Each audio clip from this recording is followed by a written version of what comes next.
Greetings, Rainmakers. It's good to see all of y'all here. Where there's a few of you who've been here for a lot of our different webinars that we've done. We're glad that you're able to watch them and enjoy the content that we're creating for you. In that vein, we're going to solicit input from you today. So I'm here. I'm David Brandon. I'm copywriter for Rainmaker Digital. Katy Barrilleaux is here with me as well, and she's helping out today. She's bringing her expertise to the table, and we're going to be soliciting input throughout for this one. It's a little bit different than some of the formats that you might have seen before. We're going to try to get some questions, some comments. Feel free to use the chat box and put anything in there that you'd like to hear from us about. If we have a question we can answer immediately, we'll take care of it in the flow of the presentation. If we don't, we'll take care of it at the end, or we'll come back to you when we have better information, perhaps through email or something like that. So today we're talking about interesting ways that you've used LearnDash assignments. So LearnDash assignments are a little bit different than some of the other aspects of the platform that you've used. You probably remember assignments from school. You called them homework. Nobody really loves homework, but it's one of those things that if you teach a course, if you're trying to teach somebody something, it can be a very valuable tool. Online courses don't often emphasize assignments, but depending on the course, they can be really, really useful. So why would you actually use assignments?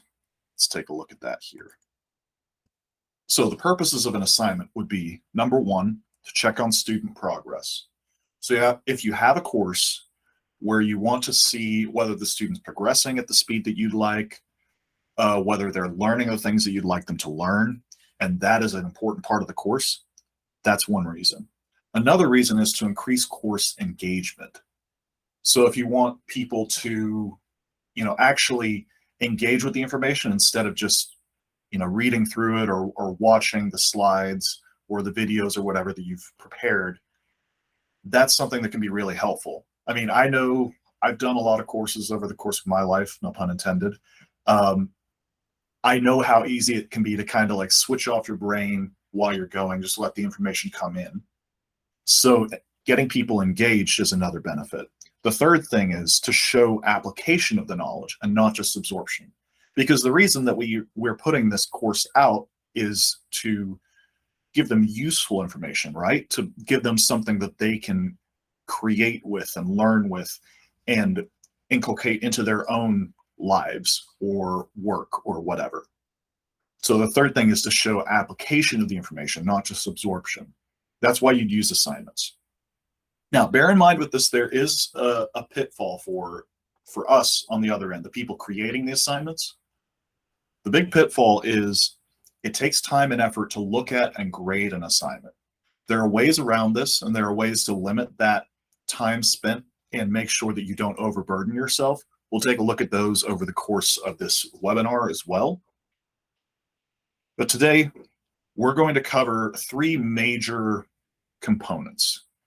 We're going to kind of go through what an assignment is, how you set up assignments in your course, what assignments can do for your course. Now, firstly, an assignment in LearnDash is pretty simple.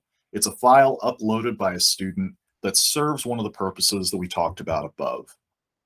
And you would use that in your course in a lesson. So one of the ways that you could use an assignment in a course is in a premium or low volume course. So if you had a course that you were selling that was, well, here, let's just look at one that I've got prepared here. I'm gonna step out of the presentation. I'm gonna show you a course that I built a while ago.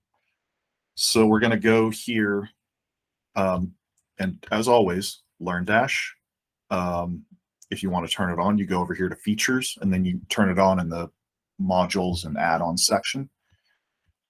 But to get to our LearnDash courses, I've got one prepared already from a previous webinar, if some of you were there for that. We're going to click on this content menu here and scroll down to LearnDash. We're going to click courses. and we'll see all of our courses laid out here. In my case, it's only 2. So the one that we're going to focus on is called Fundamentals of Basketball Shooting. This one's reasonably well built out. So Fundamentals of Basketball Shooting was designed, when I did it for this webinar a few months back, it was designed as kind of a free or freemium course, not a super premium one. But if I wanted to make a premium course about basketball shooting, I could make it really in-depth, really detailed, and one of my value propositions for my students would be, you can upload videos of yourself shooting, and I'll critique your form. I'll take a look at it and show you where you're doing well or where you're doing badly, and that's part of the value add for that course. But as part of that, I limit it. I time limit it in terms of signups, and or I limit it in terms of the number of people that will be able to sign up before the course is closed. Now, you can do it over a period of time. I think Copyblogger's done this with their marketing certification stuff. I don't remember the exact name of it, but they've done that sort of thing before, where there's a time-limited course, you go through it, and it comes around every few months or so. So that's something you can do, is make a premium or low volume course and use the assignment to really add to the value of that. And then there's other ways to use assignments too. We have a client who does, I think she runs a yoga studio. And she has assignments in her courses, but it's more like, how do you feel about this? You know, what have you learned from this step? You know, what's something that you think you'll be able to apply moving forward? Basically answering some questions, getting a little bit of feedback on the way, maybe a little bit journaling their experience. That's something you can use it for as well. And we'll go over kind of how you would create something in either of those veins. So here in this Fundamentals of Basketball Shooting course, I'm going to click into the course here. And I'm going to show you where we would add assignments in the back end of LearnDash. Let this load for a second. All right, so you can see we're in the main course page here. I'm going to go to Builder. And the lesson that I want to edit here is called Balance. So I'm going to click the Edit button on that. You can also get to it in the menu over here under the LearnDash section by going to your lessons individually. But I like going to it through the Builder because you can see everything here in context. So let's go ahead and click that. I'm going to say Leave Page because I haven't edited anything. I don't need to worry about saving.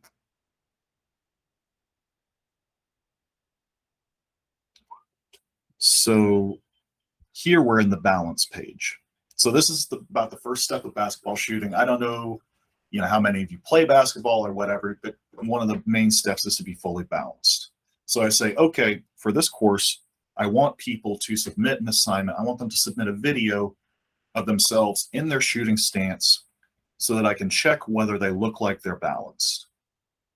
How do I go about doing that? All right, first, let's go to Settings here. This is where we can find the assignment upload setting. So we click Assignment Uploads here, this little toggle switch, and assignment uploads are turned on immediately. So all we have to do is click Update, and it will save it with the settings that we have right here, these default settings. But let's take a look at these settings a little more closely to see what exactly we can edit. Firstly, file extensions. This is an important setting if you want to limit what kinds of files people can upload. So for this, we want to get a video file. That might be MP4, I think it is, or AVI, or some other video format. So whatever the extension is on the end of the file, common file extensions that you would see for video, those would be what you put in. So like MP4, AVI, that's the sort of thing that we put in here.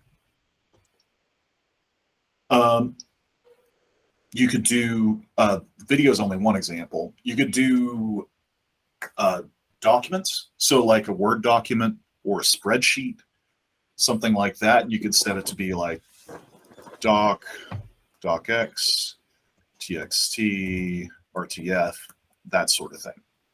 Whatever extensions you put in there, comma separated, will be the only extensions that are allowed to be uploaded. So you can't, so if it only allows uploads of specific video files and you try to upload a zip file, it won't allow it. Makes sense.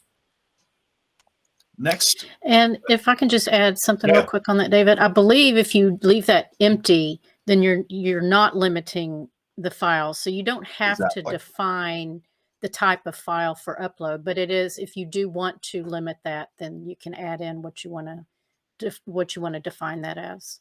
That's correct. And it can be helpful if you want to define your parameters very closely. Yeah, thank you, Katie. All right, next, file size limit. This is something you want to be aware of. This shows kind of a default of 300 megabytes. You want to have at least some limit on here, even if it's relatively high, just to make sure that somebody doesn't, accidentally or on purpose just upload a giant file and take up all your website storage. Boom, it's gone, and you're in trouble on the back end. What you want to do is kind of look at average sizes of what an assignment would look like. Video files will obviously be some of the biggest. If you were doing a document or a spreadsheet or something, they would probably be a little smaller. But put a maximum file size. Go a little over the average and put a maximum file size there, so you don't get something that's crazy big, uploaded intentionally or unintentionally. So next we want to look at this points. You can turn points on for submitting assignments. This becomes interesting when it comes to grading type, because I don't feel like it's really, having points for an auto approve assignment might not be worth it. So we have the grading types here, which are auto approve and manually grade. So auto approve would be something like the feedback example that I gave you earlier, where people are sort of journaling, hey, what do you feel about this? What do you, write a homework, maybe if it was like I don't know, you write 5 affirmations about something, and just upload that. That's probably just an auto approve. You don't really want to go through all that and have to go through and manually check all those. It's not going to keep them from learning what they need to learn from the course. So you could just set that to auto approve. Manually grade is a little different. So if you have a linear course in LearnDash, linear meaning you progress lesson by lesson by lesson to the end, you can't dip in and out of it and learn different things in the course.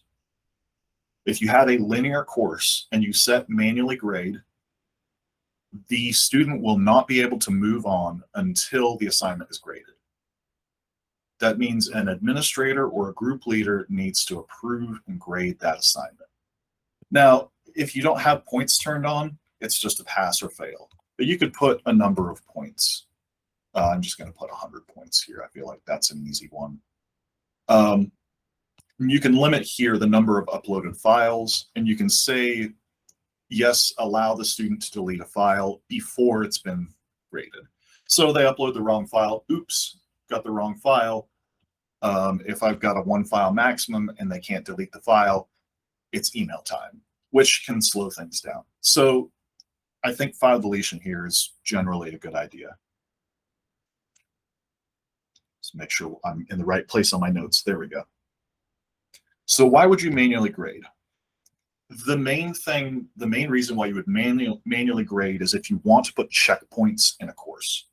So a high volume course that you're selling to a lot of people is probably the wrong place for this, because you're going to have all these people bottlenecking at that specific point. Unless, of course, you want to employ a bunch of people to just go through and check assignments, which you might want to do. Depends on what you're trying to accomplish with the course and what you think your value, your return on investment would be there. I think this is great for low volume courses. So, something where you're trying to teach a concept and make sure that the student gets really personal, dedicated feedback. They're not just coming in and like going through a course half-heartedly or quickly They really want to know, they really want that personal touch. And you can give that through this manual grading and use those checkpoints to work them through. We've had some examples. I think it was a martial arts studio on the platform where they wanted to make sure that their students were perfectly checked out on each level before they move to the next one. Because obviously martial arts, you know, you're sparring with somebody, you want to move to the next level. If you don't have the move down right, you can hurt yourself or hurt other people. So this is something where they really wanted to make sure that there was a gate at each level. This sort of thing, these manual grading assignments would be great for anything physical like that, martial arts, throwing, yoga, basketball shooting. We have clients with courses for many of these things on the platform already, you know, and it would be very easy to set up an assignment for something like that. Take a video, break it down point by point, assign point value for each thing that they need to be doing. Language would be another one. You know, if you're doing a writing workshop, upload an essay or something like that. Oh, I flipped it. Writing, that would be writing. Language, you know, if you were teaching a language, you know, maybe the person uploads a sound file of them pronouncing various words, and you give them a little bit of feedback. You're pronouncing this right, you're not pronouncing this right. Here's where you need to tinker with it. And then they can get that dedicated feedback, that personal feedback. Art is another one, just like writing. Upload a picture, upload something like that. Cabinetry or other crafts. Maybe you take a video from all angles. You can see the process of it. There's a lot of different possibilities. Honestly, the sky's the limit. Just think about what you can accomplish through the course. So these checkpoints will let you check progress, increase engagement, give feedback, and really take people off autopilot and get them to engage with the course at a different level. So let's take a look at types of submissions that we can take and look through this. Hey, David, do you want to show real quick what the assignment looks like on the front end when you activate it? Yes. Yeah, I think did I have that later? Okay. No. Yeah, let me go ahead and take a quick look at that. That's a good point. We can hit that here. So I'm just going to make sure, okay, I've already got that set up. I've got all my things set up here the way that I would like them to be. I'm going to update it. So now my assignment is on. So this is what the front end looks like when you want to upload an assignment. I don't know why it wasn't working on the other page. But you can upload an assignment here. In this case, I'm going to grab a video that I have in my downloads. It's Steve Kerr, a member of the Michael Jordan Bulls championship teams. He's a very good shooter. So we're going to upload that assignment. I just browse to my file browser, click that, upload. It takes a second, and then you can see here, there's my assignment. And I can click through to that page and actually see that. So that's a really cool thing that you can do with assignments.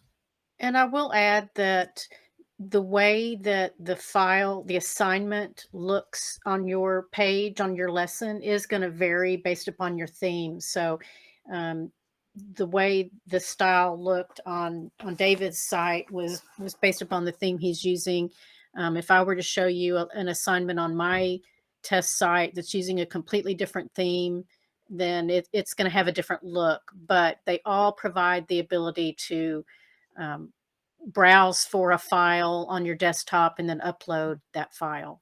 Yeah, it's pretty bare bones, my theme. It's not super exciting. I kind of like it for demoing stuff because it's easy to see where everything is.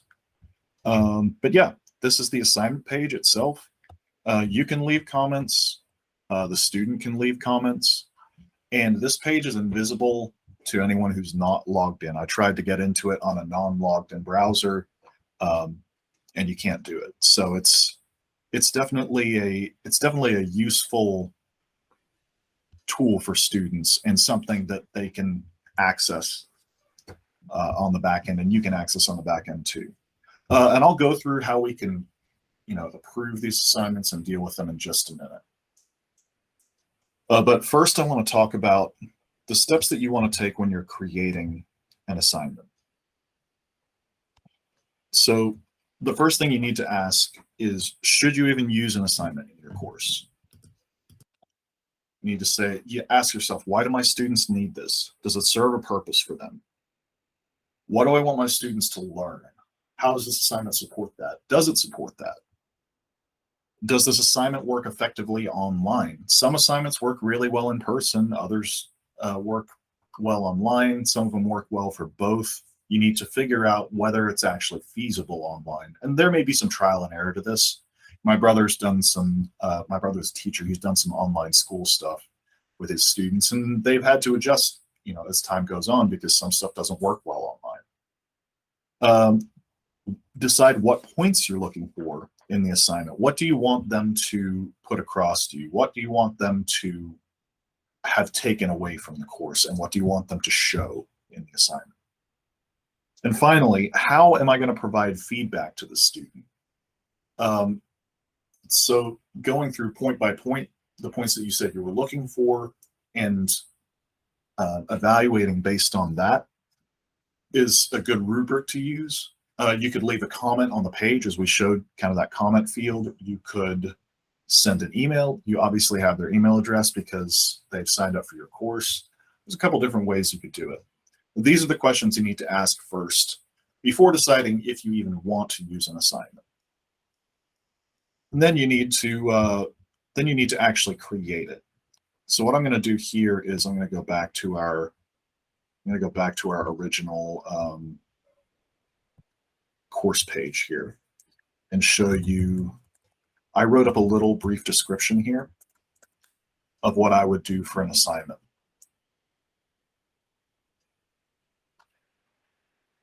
Give me just a second. So when I create a description of an assignment, I'm going to give, number one, an overview of the assignment. Number two, I'm going to mention the file type if we need a specific file type. Number three, I'm going to go over the points that we need to have included. And number four, I'm going to give them a timetable for review of that assignment and approval. So I have a little bit that I built out already here. Let me go back to this balance page and drop it here. So my overview of the assignment, you'll see the text in just a second, as soon as it loads. So my overview is upload a video of your shooting form. Pretty simple. Boom. So I'm going to say the assignment, my description is upload a video of your shooting form. I'm going to say my file type is an MPEG. The points that need to be included in it, the things that they need to get right, are their feet need to be shoulder width and flat. The legs need to be sturdy with knees slightly bent. Upper body needs to be in line with lower body, and they need to jump straight up and down. So those are the 4 points that I'm looking for in my review of their video that they upload. And they know coming in that this is what they're being judged on. And then finally, my timetable for review and approval will be reviewed within 24 hours. So I'm just going to go ahead and update that. It'll show up on my page. And in the meantime, we can go ahead and look at the assignments page on the back end. So what happens once a student uploads an assignment? You can go into content here, scroll down, go to the LearnDash section, and down in here you can click what is it? I'm blanking. Assignments. Assignments. There we go. I'm going to click through to this and this. So you can see here the assignment that I just uploaded is right there in the dashboard. So I can go ahead and view. That here. I just click through. It'll show the page where the assignment upload is. And I can scroll down here to assignment. It says the associated course and lesson. It says it's not approved. it allows me to award points. It's Steve Kerr. He's one of the greatest shooters of all time. He gets 100 out of 100. So when I want to review this, I can download the file with this button, take a look at it, decide how many points I want to award to it, then click Update and Approve. And it will approve that assignment and give it the amount of points that I asked for on it. And one little pro tip for you is you can set up notifications to be emailed out to you as an admin or another admin as the instructor, or to the student themselves. There is a plugin or an add-on that's available in the settings, the feature settings that you can turn on, called LearnDash notifications, which you may already be using that with your courses, because there's so many different notifications you can set up. But you can set up notifications that are based upon a trigger, like uploading an assignment or approving an assignment, etc. So I think you definitely want to, at the very least, make sure you have notifications set up so that the admin will receive notifications, so you'll know to go in and look at the assignment. That will help to not slow down that process of getting things approved or reviewed. And then it's also a good idea, you could send an email to the student also, just confirming that you've received it. You can reiterate, what the timing will be or what the next step is, etc. So take a look at LearnDash notifications if you don't have that set up or activated, and see about setting up some triggers tied to your assignments. Yep. Thanks, Katie. That's a really good point. And if you saw what I was doing in the background, I literally just made a notification for assignment upload. It's a pretty simple process. We can walk you through it if you need a hand with it. But yeah, make sure that you have those on so you can stick to your review window. So that's how you can use assignments in your LearnDash course. Let's see. Do we have any questions? I know we've got a couple from beforehand. Yeah, this is a pretty quiet group today. We don't have any questions in the chat window, but we did have a few that came in prior to the presentation that we'll address. Okay. The first one was from Fred, and he was asking how best to encourage engagement, like in presentations, asking questions safe to do. Yeah, I can take that one. I kind of want to talk to Fred after and kind of figure out exactly what you're going for here. I think I know the direction you're going, but that might be a better one to take off the air. But yeah, appreciate you reaching out, Fred. Okay, and then Bob was asking, can Rainmaker's LMS be converted to LearnDash, and is there even a need to do that? There is not an automated migration path for the Rainmaker LMS courses to come over into LearnDash. That is a manual process to set those up. But you can have both of those modules active at the same time. You can set up LearnDash in the behind the scenes while people are still using your live lessons and courses. And then once you get the new courses set up in LearnDash, you change your links out so that they're accessing the LearnDash course and not the other one. And you can do that, whatever your timing is, however you like it, whatever speed you want. So there's a lot of flexibility there. In terms of if it's worth, is there really a need to do that? Not necessarily. If you and your students are happy with your courses, it's working just fine. You're not finding that there are additional features that you're interested in, like an assignment upload, for example. There's also some other features that LearnDash brings to the table, like having your course be free, be linear versus free form, and there's some others too. You might just take a look at LearnDash and see, whether or not you want to do that, or you might even decide, hey, the next course I'm going to create, I think I'll do that one in LearnDash. So it's up to you how you want to implement that. Cool. Thank you, Katie. Do we have any more here?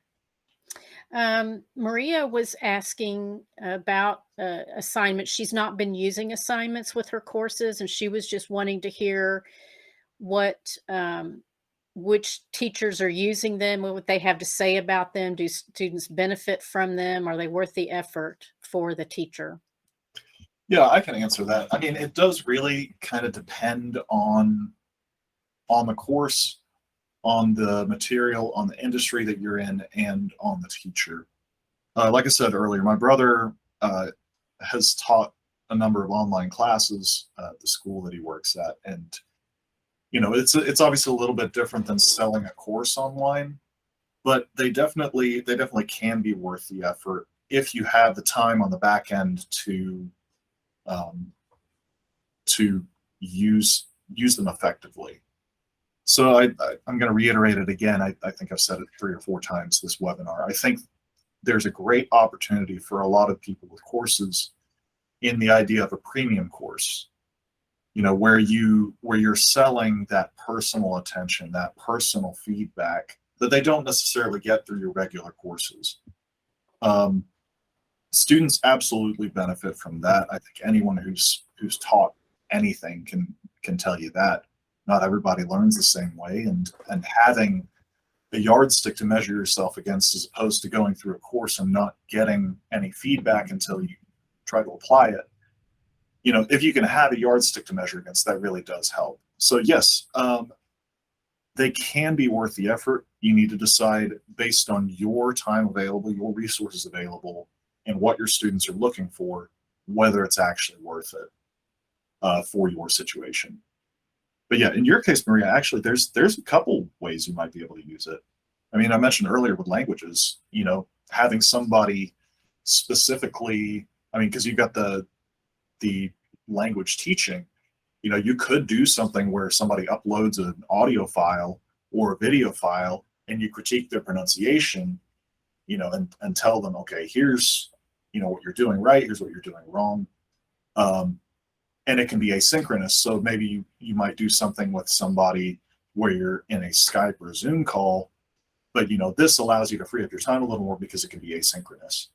And maybe it's a tier below, like if you were going to do personal one-on-one training, kind of slotting in between just a basic course and, personal teaching. So yeah, I think there's definitely opportunities.